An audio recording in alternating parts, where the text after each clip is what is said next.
Buenos días. No. Vamos de nuevo. Buenos días. Ahora sí. Creo que estaban un poquito dormidos. Y ahora sí estamos listos para empezar. I'm going to be really quick, so don't worry, I'll not bore you. We are under attack. And most of us haven't even noticed. What our region will undergo in the upcoming years will create the perfect recipe for chaos. And with this, I do not intend to sound pessimistic, but realistic. The past couple of years, my country has been the target of news that intend to create instability. Just to mention a few, take a look at this.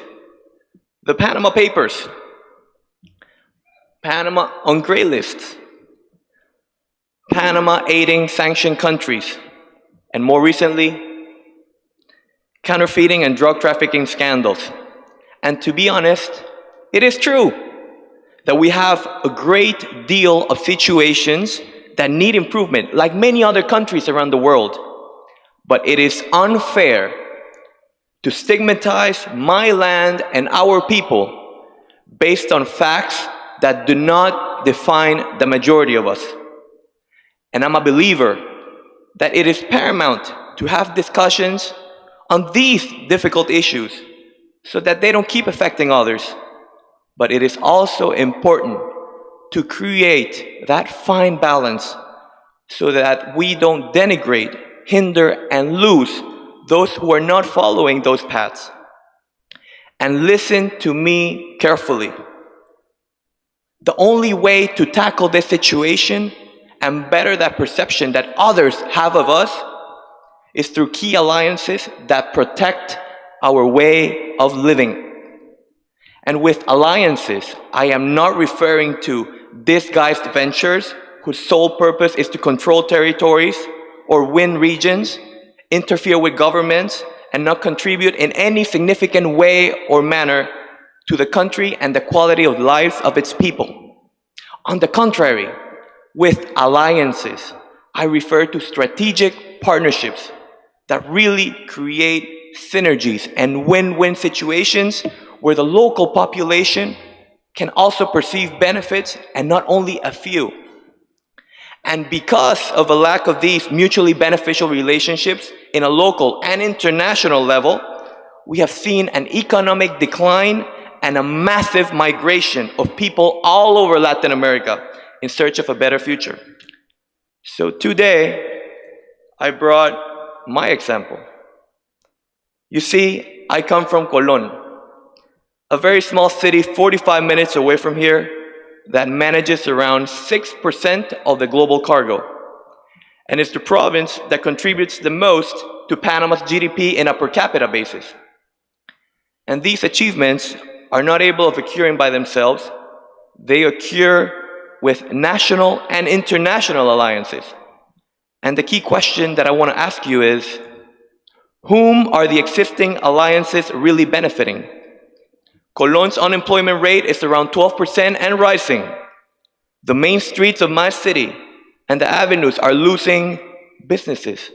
And you often see lines of people looking for a subsidy, an economic help, or a job. Politicians keep giving away bags of food, washing machines, stoves, and electrical appliances in exchange for supporters and votes. And if this wasn't enough, most probably, with the accumulation of garbage and climate change, my city will keep flooding. And I dare to say that this situation is similar throughout Latin America. The question that I ask myself is, how can a city with such a potential end up in such a precarious situation? Why is this happening, and why have we allowed it? And how can we change this? And to be honest, I don't have the perfect answer. But today, I bring some key points that I think might help change the course of my city and yours. Number one, learn through local alliances. We do not have to reinvent the wheel. We just need to copy, adapt, and implement what worked for others. In the 1990s, the city of Medellin was considered the most violent one in Latin America, and now they're considered the most innovative one. How? Was it a miracle? No.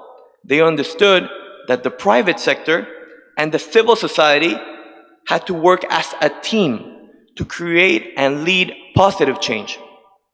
On one side, businessmen understood that making money was important, but taking care of their people and their surroundings would make their businesses flourish even more. And that is what we now know as conscious capitalism. On the other side, civil society understood that they also needed to get involved through small acts that look insignificant but have profound impact. Things like good garbage disposal, following the laws, making conscious decisions by choosing the right politicians. That is how we honor our countries. And together, the private sector and the civil society understood they had to create a long-lasting alliance, putting into action a plan that would guarantee true sustainable change. And for all those of you who are listening, I do not include the government, because politicians come and go, and every 5 years they bring their own little handbook, which has a beginning and an end, but people and businesses stay throughout time. And the day that we understand that the people have to take the lead, work as a team, and build our own opportunities will be the day that we will all see different cities. And now, by having strong local alliances, empowering the people and their businesses, that leads me to my second recommendation: international alliances. All over Latin America, people have grown frustrated with a lack of progress on issues such as poverty, inequality, and corruption. There is an ambiance of disillusionment. Just look at the amount of Latin American countries on the highly corrupt side of the chart. And now, more than ever, it's the right time to find the best strategic partners to change that scenario, to join forces, to create prosperity, economic reactivation, and the well-being through transparency and high ethical values. Alliances are the much-needed response to that call of action.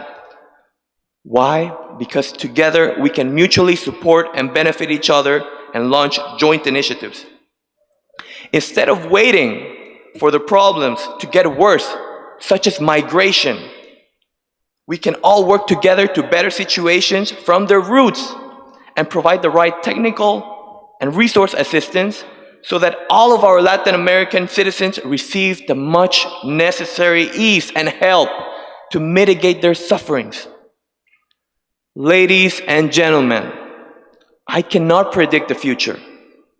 But if we keep allowing this situation, little by little, it will become part of our reality, and we will end up losing whatever we have left of the confidence that others have in us.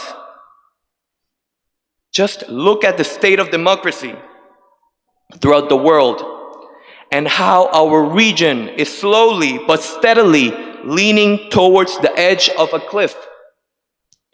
Going back to my hometown situation, numbers from the competitive center of Colón portray that a great number of people, especially the younger generation, are migrating to other areas.